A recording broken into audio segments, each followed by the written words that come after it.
Hi, my name is Mahesh. Yeah, it's a great honor for India and as well as US. It was a great speech by Biden and Modi. Thank you.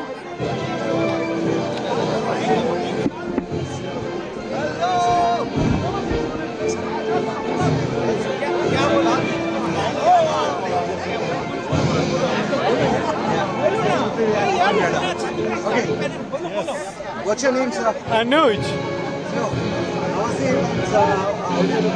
Event was great. I am from Gujarat, so he was like chief minister of my state for half of my life. But I never imagined that first time I would see him would be in White House. So that was great. I had to say something. I have a message. Here. My name is Manmohan, and I. प्रधानमंत्री मोदी को सामने देखा, speech भी दी उन्होंने, आपका क्या कहना है? मेरा नाम मनमोहन है और मेरा ये कहना है कि जब भारत वर्ष प्रोग्रेस करता है तो पूरा वर्ल्ड प्रोग्रेस करता है। Prime Minister said this is an honor. Hi, this is Purna Bulshetty from Virginia. Today we are very happy to see both Biden and our Prime Minister ji. We know everybody feels like Modi ji is our hero of the nation, but world is thinking he is the hero of the universe and the world. So we are happy, and India will become definitely the top one country in future. Thank you very much. Prime Minister rightly said. Thank you so much. That was the last one. He's the last one. Okay. I believe that actually happened just now, so it feels a little unbelievable and on moment to mark in history. We're all sending these pictures and videos back home and feels like we got to pinch ourselves that it actually happened. The rain, it doesn't matter, all of that. It feels so positive, so vibrant. The rain can't kill how joyous we're feeling right now. How are you feeling, sir? Well, I'm over the moon right now, you know, as तो आप देख रहे थे किस तरह से भारतीय समुदाय के लोग जो व्हाइट हाउस में पहुंचे हुए थे, उनमें से एक प्रवासी भारतीय जिक्र कर रहे थे कि मैंने प्रधानमंत्री मोदी को गुजरात का मुख्यमंत्री अपनी आधी जिंदगी गुजार दी थी। मैंने कभी इमेजिन नहीं किया था कि प्रधानमंत्री मोदी का इस तरह से व्हाइट हाउस में स्वागत किया है। प्राउड फील कर रहे हैं वहां पे भारतीय जो व्हाइट हाउस में पहुंचे हैं। संजीव, जहां देखिए ऐसा लग रहा है कि भारत का ही कोई ऐसा प्रदेश है या कोई शहर है, ये व्हाइट हाउस नहीं है। कुछ इस तरह से प्रतीत हो रहा है वहाँ पे कि हर तरफ भारतीय ही भारतीय। ये दृश्य आप कल्पना नहीं करेंगे रवि, बहुत ही प्रभावशाली दृश्य है, क्योंकि दुनिया भर में ये दृश्य जा रहा होगा।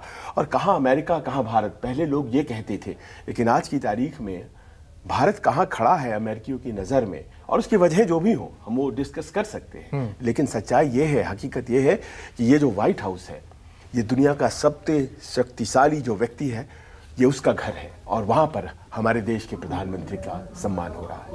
वाकई में ये तस्वीरें काफी ऐतिहासिक हैं। मेरे साथ स्टूडियो में संजीव श्रीवास्तव भी IDSA से हैं, रणनीतिक मामलों के जानकार हैं। संजीव, मैं आपसे जानना चाहूंगा कि जिस तरह से आज संबोधन हुआ है राष्ट्रपति जो बाइडेन का, जो अहम बात उन्होंने कही कि 21वीं सदी का ये दोनों देशों को जो रिश्ता है ये काफी अहम है, किस तरह से देख रहे हैं इस वक्त? जी, देखिए, अमेरिका के राष्ट्रपति जो बाइडेन ने जो अपना संबोधन दिया है उसमें मुझे याद आता है कि प्रेसिडेंट ओबामा इसी तरीके की बात कहा करते थे। वो कहते थे कि इंडिया US की जो स्ट्रेटेजिक पार्टनरशिप है वो 21वीं सदी को डिफाइन करने वाली पार्टनरशिप है। और ये बात बिल्कुल प्रेसिडेंट ओबामा के जो वाक्य थे अब बिल्कुल सच साबित हो रहे हैं। राष्ट्रपति बाइडेन हो, प्राइम मिनिस्टर श्री नरेंद्र मोदी हो, वो सभी इस बात को जो है लगातार आगे बढ़ाने की कोशिश कर रहे हैं कि भारत और अमेरिका की जो रणनीतिक साझेदारी है कैसे अधिक से अधिक प्रगाढ़ हो, कैसे अधिक से अधिक मजबूत हो। और यहाँ पर मैं एक बात अवश्य जिक्र करना चाहूँगा कि भारत और अमेरिका की जो रणनीतिक साझेदारी है वो हमारे साझा लोकतांत्रिक मूल्यों, हमारे shared democratic values, shared interest, shared opportunity और शेयर्ड चैलेंजेस पे आधारित है। और ये जो पार्टनरशिप जो बढ़ रही है, आप देख रहे हैं कि कैसे जो दृश्य आ रहे हैं, जो हमारा जो इंडियन डायस्पोरा है, अमेरिका के जो लोग हैं, उनके बीच के भी ये संबंध है। और ये गवर्नमेंट टू गवर्नमेंट रिलेशनशिप तो है ही, साथ ही साथ ये दो लोकतांत्रिक समाजों के बीच का मिलन भी है, एक संगम है, कन्फ्लुएंस ऑफ डेमोक्रेसी जिसको हम कहते हैं, लोकतांत्रिक राष्ट्रों का एक संगम है, वो स्पष्ट रूप से दिखता है। लोकतांत्रिक समाजों का जो संगम है वो स्पष्ट रूप से दिखता है। और इसी वजह से मेरा भी ऐसा स्पष्ट रूप से मानना है, और जैसा कि हमारे दोनों नेताओं ने अपने संबोधनों के माध्यम से इस बात को पूरी दुनिया के सामने रखा है कि ये जो पार्टनरशिप है 21वीं सदी को शेप करेगी, और ये जो पार्टनरशिप है हमारे अपने लोगों के लिए तो फ़ायदेमंद है ही, साथ ही साथ पूरे विश्व के लिए भी ये कॉन्सिक्वेंशियल होने जा रही है, हितकारी होने जा रही है, लाभकारी होने जा रही है, कल्याणकारी होने जा रही है। और यहाँ पर मैं अवश्य एक बात का जिक्र करना चाहूँगा कि वैसे तो भारत और अमेरिका के जो संबंध हैं वो अपनी मेरिट्स की वजह से आगे बढ़ रहे हैं। साझा मूल्यों का जो आधार है वो सबसे बड़ा आधार है, साझा हितों का जो आधार है वो भी एक बड़ा आधार है, साझा अवसर भी हैं। लेकिन एक चुनौती अवश्य है, जो कि एक सबसे बड़ी चुनौती 21वीं सदी में, जिसका कि प्रेसिडेंट बाइडेन ने भी क्वाड का रेफरेंस दे करके जिक्र भी किया है कि जो चाइना का विस्तारवाद है, चाइना का अवसरवाद है, उसका आधिपत्यवाद है, और BRI जैसे इनिशिएटिव्स के साथ तो अब वो उपनिवेशवादी व्यवहार भी करने लगा है। और चाइना की जो चुनौती है उसको अमेरिका भी बहुत गहरे से समझता है, भारत भी जानता है।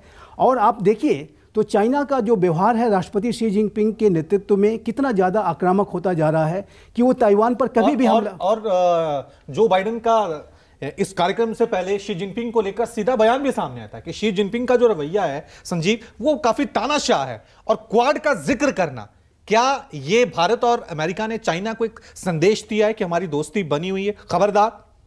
देखिए, अमेरिका आखिरकार नंबर 1 देश दुनिया का क्यों है? क्योंकि वो समय समय पर अपनी चुनौतियों को पहचानता है और उसके अनुसार वो एक्ट करता है।